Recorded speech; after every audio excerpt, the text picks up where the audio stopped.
സംഘർഷം രൂക്ഷമായ Cambodia Thailand അതിർത്തി പ്രദേശങ്ങളിലേക്കുള്ള യാത്ര ഒഴിവാക്കണമെന്ന് കംബോഡിയയിലെ ഇന്ത്യൻ എംബസി നിർദ്ദേശം നൽകി. ഇരു രാജ്യങ്ങളും തമ്മിലുള്ള ഏറ്റുമുട്ടൽ രൂക്ഷമായ സാഹചര്യത്തിലാണ് നിർദ്ദേശം. വെടിനിർത്തൽ നടപ്പാക്കണമെന്ന ആവശ്യം കംബോഡിയ മുന്നോട്ട് വെച്ചിട്ടുണ്ട്. തായ്ലൻഡും ചർച്ചകൾക്ക് സന്നദ്ധത പ്രകടിപ്പിച്ചിട്ടുണ്ട്. MG മിഥുൻ കൂടുതൽ വിവരങ്ങളുമായി ചേരുകയാണ്. മിഥുൻ, വലിയ രീതിയിലുള്ള യുദ്ധസമാനമായ സാഹചര്യത്തിലേക്ക് ഇതിനോടകം തന്നെ കടന്നു. ഒരു വലിയ യുദ്ധത്തിലേക്കാണോ കാര്യങ്ങൾ നീങ്ങുന്നത് എന്ന ആശങ്ക നിലനിൽക്കുകയാണ്. ഇതിനോടകം തന്നെ സാധാരണക്കാരായ ഒരുപാട് പൗരന്മാർ കൊല്ലപ്പെട്ട സാഹചര്യമുണ്ട്. ഈ വെടിനിർത്തലിന് സന്നദ്ധത ഇരു രാജ്യങ്ങളും അറിയിച്ചത് എത്രത്തോളം പ്രതീക്ഷയോടെ നമ്മൾ കാണണം ഈ ഘട്ടത്തിൽ? ആര്യ, ഒരു ആശ്വാസകരമായിട്ടുള്ള വാർത്തകൾ തന്നെയാണ് ഇപ്പോൾ ഈ ഒരു ഘട്ടത്തിൽ പുറത്തു വരുന്നത്. അതായത് എല്ലാ സംഘർഷങ്ങൾക്കുമിടയിൽ അമേരിക്കൻ പ്രസിഡന്റ് ഡൊണാൾഡ് ട്രംപിന്റെ രംഗപ്രവേശമുണ്ട്. അത് ഇവിടെയും സാധ്യമായിരിക്കുന്നു എന്നുള്ളത് തന്നെയാണ്.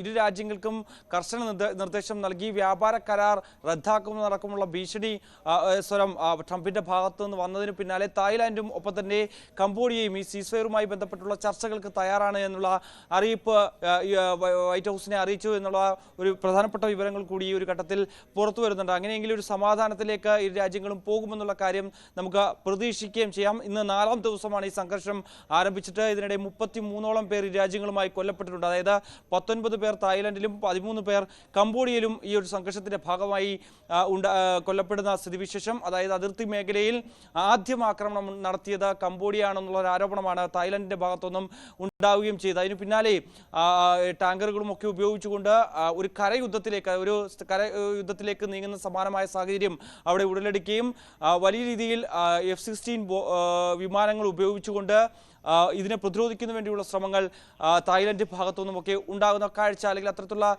ദൃശ്യങ്ങളൊക്കെ അവിടെ നിന്ന് പുറത്തു വരികയും ചെയ്തു. ഇതിൻ്റെ ഭാഗമായി നിരവധി പേരാണ് ഈ അതിർത്തി മേഖലകളിൽ നിന്ന് പലായനം ചെയ്തിട്ടുള്ളത്. 1,60,000 പേർ സുരക്ഷിത സ്ഥാനത്തേക്ക് മാറിയിട്ടുണ്ട്. ഈ ഒരു സാഹചര്യത്തിൽ ഇന്ത്യൻ എംബസിയും കർശന നിർദ്ദേശം നൽകുന്നുണ്ട്. കാരണം ഈ രണ്ട് മേഖലയും വിനോദസഞ്ചാര മേഖലയാണ്. അതുകൊണ്ട് തന്നെ നിരവധി ഇന്ത്യക്കാർ ഇവിടേക്ക് എത്തുന്നുണ്ട്. മറ്റു രാജ്യങ്ങളിൽ നിന്നൊക്കെ ഉള്ളവരൊക്കെ വിനോദസഞ്ചാരത്തിനായി എത്തുന്ന പ്രദേശം കൂടിയാണ്. അതുകൊണ്ട് തന്നെ കർശന നിർദ്ദേശം നൽകിയിട്ടുണ്ട്. ഈ ഒരു സാഹചര്യത്തിൽ കഴിവതും അവിടേക്കുള്ള യാത്രകൾ ഒഴിവാക്കുക, സുരക്ഷിത സ്ഥാനത്തേക്ക് അവിടെയുള്ളവർ മാറുക, അതിനുവേണ്ടിയുള്ള നിർദ്ദേശങ്ങൾ ഇന്ത്യൻ എംബസിയുടെ ഭാഗത്തു നിന്നും ഉണ്ടായിട്ടുണ്ട്. അതായത് നൂറ്റാണ്ടുകളായ തരത്തിൽ ഇരു രാജ്യങ്ങളുമായിട്ടുള്ള ഈ ഒരു സംഘർഷം അല്ലെങ്കിൽ ഈ അഭിപ്രായ ഭിന്നത നിലനിൽക്കുന്നുള്ളത്.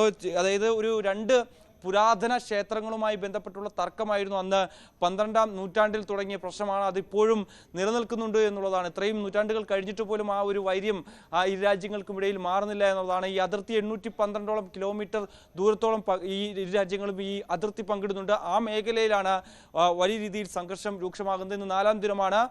കഴിഞ്ഞ ദിവസം ഈ അതിർത്തി മേഖലയിലേക്ക് കൂടുതൽ സേനാവിന്യാസം തായ്ലൻഡിന്റെ ഭാഗത്തുനിന്നും ഉണ്ടാവുകയും ചെയ്തു. കംബോഡിയയും സമാനമായ രീതിയിലുണ്ട്.